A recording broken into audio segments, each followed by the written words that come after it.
Introducing the Current Affairs Workbook. It is an activity-driven learning comprising summaries, quick facts, MCQs, true-false statements, mains practice questions, and ethics case studies, consolidated into a comprehensive workbook. Dive into our monthly magazine summary, a concise overview capturing key insights, events, and trends of the month. Unlock the power of our Quick Facts block, your rapid reference toolkit with essential facts, figures, and critical statistics. Experience our dynamic activities like MCQs and true-false statements to subjective questions and ethics case studies that refine your analytical thinking and articulation skills. Track your progress with our dedicated self-evaluation page, your personal growth monitoring and improvement tool.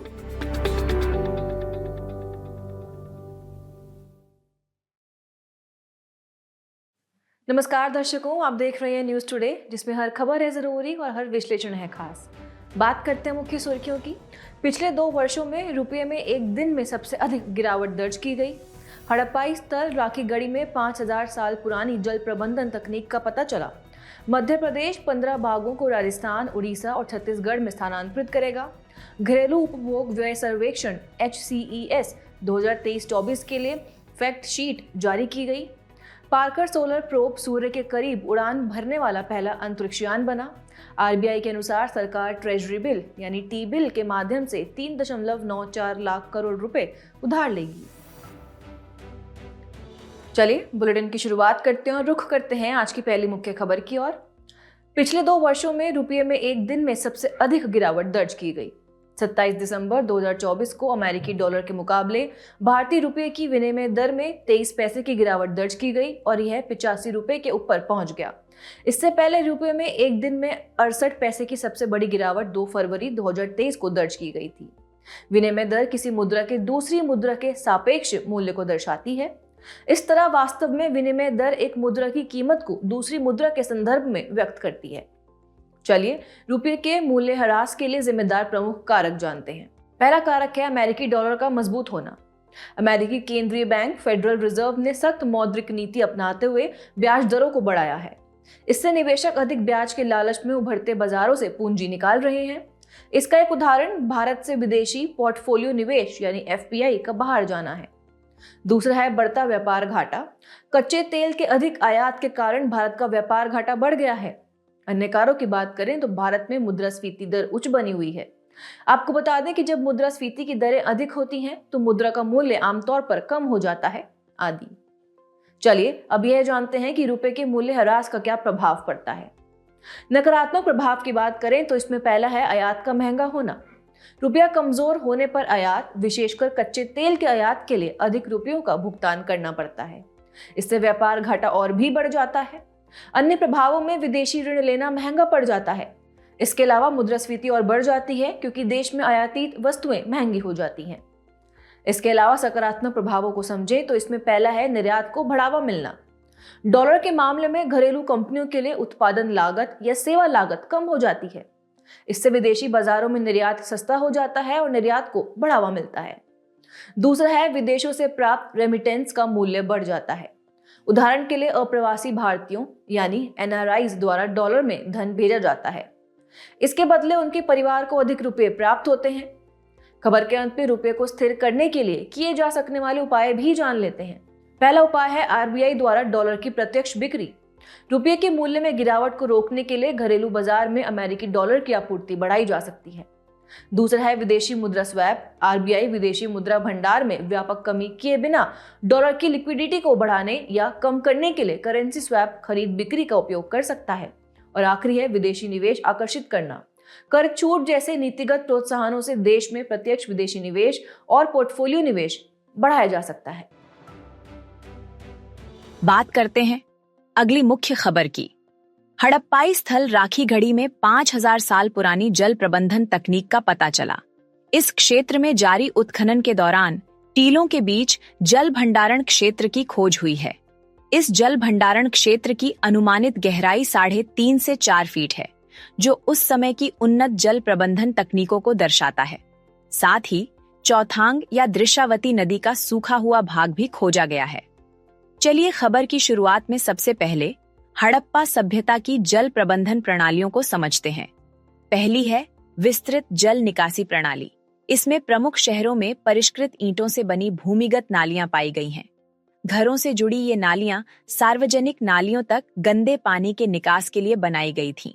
दूसरी है छोटे बांध मिलना, जो कि गुजरात के लोथल में सिंचाई और पीने के लिए वर्षा जल को संग्रहित करने हेतु स्थानीय लोगों द्वारा बनाए गए थे। इसके अलावा गोदीबाड़ा यानी डॉकयार्ड साबरमती नदी के पास लोथल में एक पंक्तिबद्ध संरचना मिली है, जिसमें जल के प्रवेश और निकास के लिए नालिकाओं यानी चैनल्स के साक्ष्य मिले हैं। नालिकाएं और जलाशय भी जल प्रबंधन प्रणालियों में से एक हैं। गुजरात के धोलावीरा में पत्थरों से बने जलाशय मिले हैं। इनमें वर्षा जल या पास की नदियों के पानी को संग्रहित किया जाता था।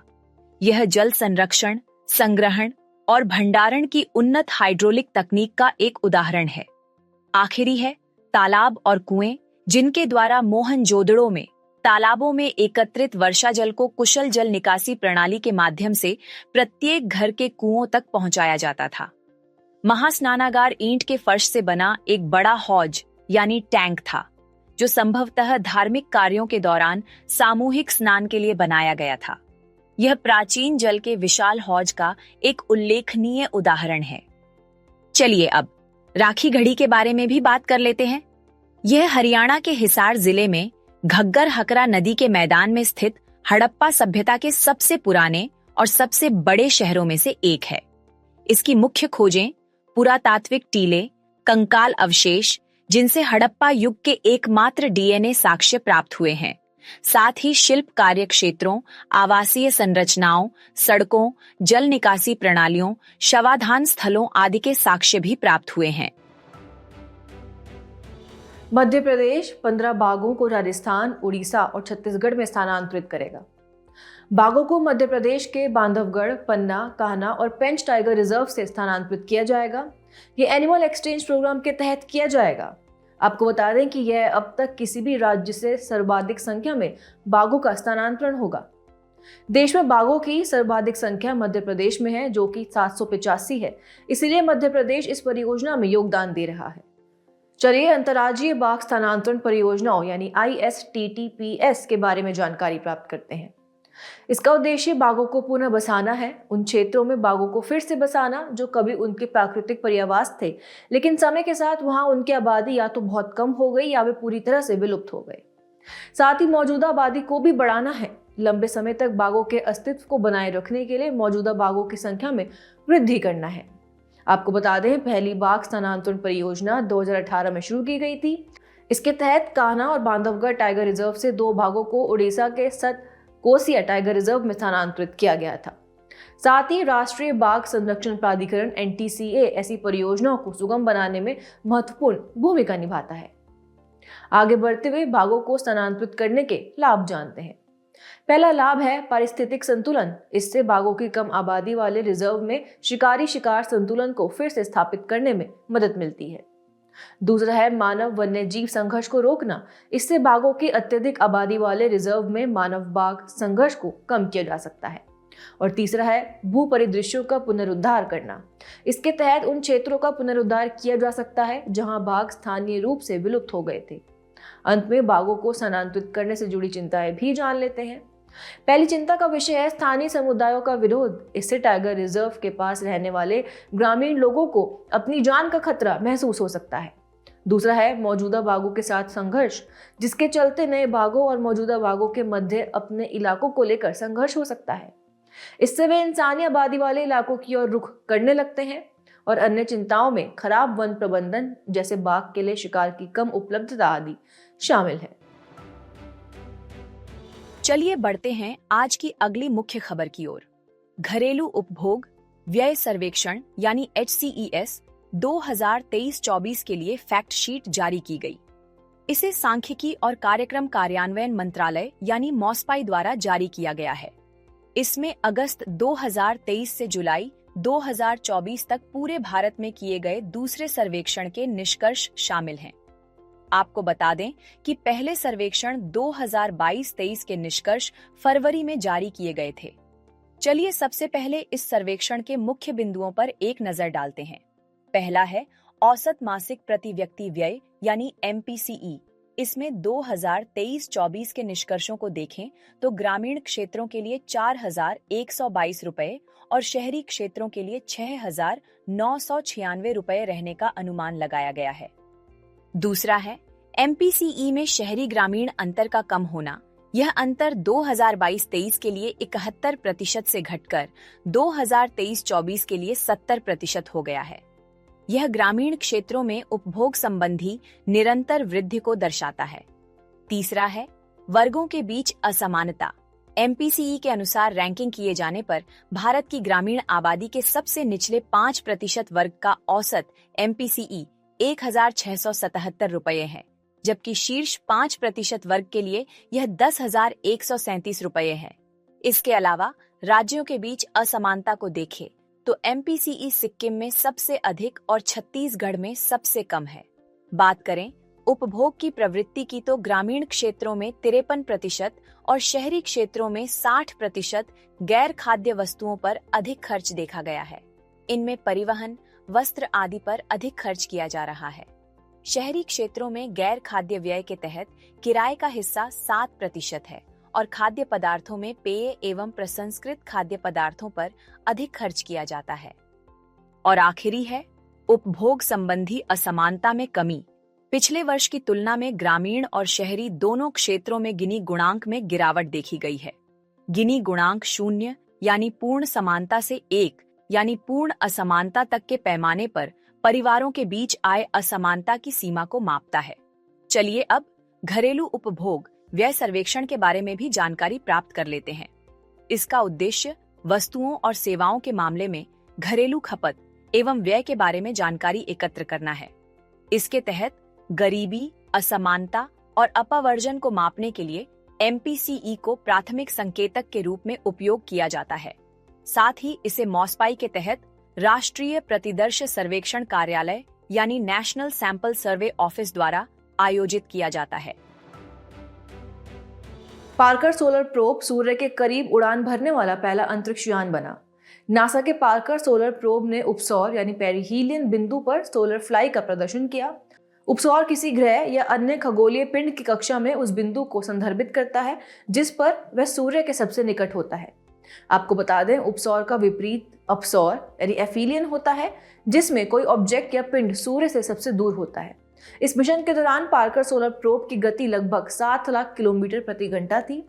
ऐसा करके वह इतिहास में सबसे तेज मानव निर्मित ऑब्जेक्ट बन गया है।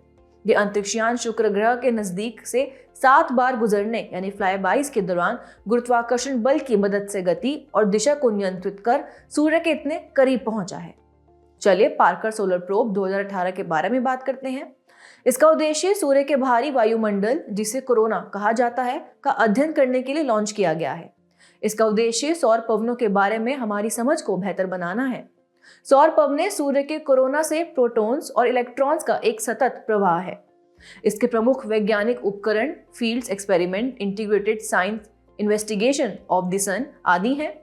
ऐसे में सवाल आता है कि सौर गतिविधि का अध्ययन करना क्यों महत्वपूर्ण है। पहला कारण है अंतरिक्ष मौसम को समझना। सौर ज्वालाएं और कोरोनल मास इजेक्शन यानी CMEs जैसी सौर गतिविधियां अंतरिक्ष मौसम को प्रभावित करती हैं। इससे सैटेलाइट्स ठीक से कार्य नहीं कर पाती हैं। अतः इन सौर गतिविधियों का अध्ययन करना महत्वपूर्ण हो जाता है। दूसरा है इलेक्ट्रिक ग्रिड और प्रौद्योगिकी सुरक्षा उपाय। सौर गतिविधियों के कारण उत्पन्न होने वाले भूचुंबकीय तूफान विद्युत ग्रिड्स में करंट उत्पन्न कर सकते हैं। इससे ब्लैकआउट या भारी उपकरण क्षति हो सकती है। अन्य कारणों में अंतरिक्ष यात्रियों की सुरक्षा सुनिश्चित करना आदि शामिल है। खबर के अंत में प्रमुख सौर पर्यवेक्षण मिशन भी जान लेते हैं। पहला है आदित्य L1। यह सूर्य के पर्यवेक्षण के लिए भारत का समर्पित अंतरिक्ष मिशन है। दूसरा है सोलर एंड हेलियोस्फेरिक ऑब्जर्वेटरी। यह नासा या ESA या JAXA के सहयोग से अंतरिक्ष मौसम निगरानी करेगा। और आखिरी है इंटरफेस रीजन इमेजिंग स्पेक्ट्रोग्राफ। यह नासा मिशन है। नजर डालते हैं आज की अंतिम मुख्य खबर पर। RBI के अनुसार सरकार ट्रेजरी बिल यानी टी बिल के माध्यम से 3.94 लाख करोड़ रुपए उधार लेगी। हाल ही में भारतीय रिजर्व बैंक RBI ने टी बिल जारी करने के लिए कैलेंडर अधिसूचित किया। आपको बता दें कि ट्रेजरी बिल यानी टी बिल एक प्रकार की सरकारी प्रतिभूति है। चलिए सबसे पहले भारत में सरकारी प्रतिभूति बाजार के बारे में बात करते हैं। सरकारी प्रतिभूतियों की बात करें तो ये केंद्र या राज्य सरकारों द्वारा जारी की जाती हैं। ये प्रतिभूतियां वास्तव में सरकार पर उधार होती हैं, क्योंकि सरकार को इन प्रतिभूतियों की मैच्योरिटी पर इनके धारकों को मूलधन वापस करना पड़ता है। इन प्रतिभूतियों की खरीद बिक्री की जा सकती है। आरबीआई इन्हें अपने इलेक्ट्रॉनिक ई-कुबेर प्लेटफॉर्म पर जारी करके इनकी नीलामी करता है। आरबीआई की पब्लिक डेट रजिस्ट्री इन प्रतिभूतियों की रजिस्ट्री या डिपॉजिटरी के रूप में कार्य करती है। अब नीलामी में भाग लेने वाले प्रमुख प्रतिभागी को देखें तो इनमें वाणिज्यिक बैंक, प्राथमिक डीलर, बीमा कंपनियां, सहकारी बैंक, क्षेत्रीय ग्रामीण बैंक, म्यूचुअल फंड, रिटेल निवेशक आदि शामिल हैं। रिटेल निवेशकों को गैर प्रतिस्पर्धी बोली सेक्शन के तहत आवेदन की अनुमति दी गई है। चलिए अब सरकारी प्रतिभूतियों के प्रकार जानते हैं। पहला है अल्पावधिक प्रतिभूतियां। ये 1 वर्ष से कम समय में मैच्योर हो जाती हैं। टी बिल इसका उदाहरण है। आपको बता दें, ट्रेजरी बिल भारत सरकार द्वारा जारी की जाने वाली मनी मार्केट और अल्पावधिक डेट इंस्ट्रूमेंट या ऋण प्रतिभूति है। ये 0 कूपन बॉन्ड या प्रतिभूतियां होती हैं। इन पर कोई ब्याज देय नहीं होता है। 0 कूपन बॉन्ड को अंकित मूल्य पर डिस्काउंट देते हुए जारी किया जाता है। मैच्योरिटी पर धारक को अंकित मूल्य का भुगतान किया जाता है। इस तरह डिस्काउंट ही वास्तव में लाभ के रूप में प्राप्त होता है। साथ ही ये प्रतिभूतियां 3 अवधियों में मैच्योर होने वाली होती हैं: 91 दिन, 182 दिन और 364 दिन। वहीं अगर नकद प्रबंधन बिल की बात करें तो ये अल्पावधि वाली प्रतिभूतियां होती हैं। ये 91 दिनों से कम अवधि में मैच्योर हो जाती हैं। इसे भारत सरकार ने 2010 में शुरू किया था। ये सरकार की नकदी संबंधी जरूरतों में तात्कालिक कमी को पूरा करने के लिए जारी की जाती है। दूसरा प्रकार है दीर्घावधिक प्रतिभूतियां। ये 1 वर्ष या इससे अधिक वर्षों में मैच्योर होती हैं। इनके उदाहरण हैं सरकारी बॉन्ड या दिनांकित प्रतिभूतियां। दिनांकित सरकारी प्रतिभूतियों पर ब्याज दर या तो निश्चित होती है या बदलती रहती है तथा ब्याज का भुगतान प्रत्येक 6 माह पर किया जाता है। ये प्रतिभूतियां 5 से 40 वर्ष में मैच्योर होती हैं। इनके अलावा राज्य विकास ऋण यानी SDL, ये राज्य सरकारों द्वारा जारी की जाने वाली दिनांकित प्रतिभूतियां होती हैं। ब्याज का भुगतान प्रत्येक 6 माह पर किया जाता है। यहाँ ध्यान देने वाली बात यह है कि भारत में केंद्र सरकार टी बिल और बॉन्ड या दिनांकित प्रतिभूतियां दोनों जारी करती हैं। वहीं राज्य सरकारें केवल बॉन्ड या दिनांकित प्रतिभूतियां जारी करती हैं, जिन्हें SDL कहा जाता है। खबर के अंत में सरकारी प्रतिभूतियों में निवेश के लाभ भी जान लेते हैं। इन्हें गिरवी यानी कोलेटरल रखकर ऋण लिया जा सकता है। साथ ही इन्हें सेकेंडरी मार्केट में बेचना आसान है। इनके डिफॉल्ट होने का खतरा नहीं होता है, इसलिए इन्हें रिस्क फ्री गिल्ट एज कहा जाता है और सरकार की गारंटी मिलने की वजह से ये अधिक सुरक्षित होती है। इसके अलावा इनकी मैच्योरिटी अवधि 91 दिनों से लेकर 40 वर्षों की हो सकती है। चलिए बढ़ते हमारे खास सेगमेंट सुर्खियों में स्थल की तरफ। आज हम बात करेंगे सोमालिया की, जिसकी राजधानी है मोगादिशु। संयुक्त राष्ट्र सुरक्षा परिषद ने सोमालिया में एक नए शांति मिशन को अधिकृत किया। इसकी भौगोलिक स्थिति की बात करें तो ये अफ्रीका महाद्वीप की मुख्य भूमि के सबसे पूर्व में स्थित देश है। यह देश हॉर्न ऑफ अफ्रीका प्रायद्वीप का हिस्सा है। अगर इसके सीमावर्ती देश की बात करें तो इसके उत्तर पश्चिम में जिबूती, पश्चिम में इथियोपिया और दक्षिण पश्चिम में केन्या स्थित है। इसके सीमावर्ती जल निकाय अदन की खाड़ी और हिंद महासागर हैं। बढ़ते हैं भौगोलिक विशेषताओं की तरफ। इसकी सबसे ऊंची चोटी माउंट शिम्ब्रीस है। इसे माउंट सुरुद केड के नाम से भी जाना जाता है। जुब्बा और शबेले इसकी प्रमुख नदियां हैं। अदन की खाड़ी के समानांतर तटीय मैदानों को गुबन के नाम से जाना जाता है। चलिए बुलेटिन के आखिर में बढ़ते हैं आज की संक्षिप्त सुर्खियों की तरफ। हाल ही में भारतीय रेलवे की माल ढुलाई परिचालन सूचना प्रणाली को वस्तु एवं सेवा कर यानी GST की ई-वे बिल प्रणाली के साथ एकीकृत किया गया है। ई-वे बिल एक प्रकार का डॉक्यूमेंट है। इसे 50,000 रुपए से अधिक मूल्य की वस्तुओं का परिवहन कर रहे ट्रांसपोर्टर को अपने पास रखना होता है। आरबीआई ने प्रीपेड पेमेंट इंस्ट्रूमेंट्स धारकों को थर्ड पार्टी मोबाइल एप्लीकेशन के माध्यम से यूनिफाइड पेमेंट्स इंटरफेस यूपीआई के जरिए भुगतान करने और प्राप्त करने की अनुमति दी है। हाल ही में राजस्थान सरकार ने संधारणीय निर्माण और अवसंरचना के लिए एमसैंड 2024 नीति जारी की। एमसैंड चट्टानों या खदान के पत्थरों को पीसकर बारीक पाउडर में बदलकर बनाया जाता है। इसका इस्तेमाल कंक्रीट निर्माण में नदी की रेत के विकल्प के रूप में किया जाता है। हाल ही में भारत सरकार के जैव प्रौद्योगिकी विभाग ने बायो मैन्युफैक्चरिंग और बायो फाउंड्री पहलों पर एक वेबिनार सीरीज आयोजित की थी। इसकी थीम एंजाइमों की बायो मैन्युफैक्चरिंग थी। United states food and drugs administration ने कॉस्मेटिक्स को एस्बेस्टस मुक्त रखने के लिए नए परीक्षण नियमों का प्रस्ताव किया। एस्बेस्टस प्राकृतिक रूप से पाए जाने वाले खनिज फाइबर्स का एक समूह है। हाल ही में मजबूत पश्चिमी विक्षोभ के कारण हिमाचल प्रदेश और उत्तराखंड के कुछ हिस्सों में बर्फबारी हुई है, जिसके चलते मौसम में बदलाव आया है। पश्चिमी विक्षोभ भूमध्य सागरीय क्षेत्र में उत्पन्न होने वाला बहिरूष्ण कटिबंधीय यानी एक्स्ट्रा ट्रॉपिकल तूफान है। वहां से ये तूफान पूर्व दिशा में भारतीय उपमहाद्वीप की ओर बढ़ते हैं। नवीनतम ऑडिट किए गए खातों के अनुसार पीएम केयर्स फंड यानी प्रधानमंत्री नागरिक सहायता और आपातकालीन स्थिति राहत कोष में 2022-23 में 912 करोड़ रुपए प्राप्त हुए हैं। पीएम केयर्स फंड पंजीकरण अधिनियम 1908 के तहत स्थापित एक सार्वजनिक धर्मार्थ ट्रस्ट है। यह सरकारी बजट आवंटन का उपयोग नहीं करता है। हाल ही में प्रधानमंत्री ने स्वामित्व योजना के तहत 50 लाख से अधिक संपत्ति कार्ड वितरित किए। स्वामिता यानी गांवों का सर्वेक्षण और ग्रामीण क्षेत्रों में उन्नत प्रौद्योगिकी के साथ मानचित्रण योजना, यह एक केंद्रीय क्षेत्रक योजना है। जाने से पहले आपकी समझ की परीक्षा के लिए डालते हैं एक नजर हमारे स्पेशल सेगमेंट प्रश्नोत्तरी पर।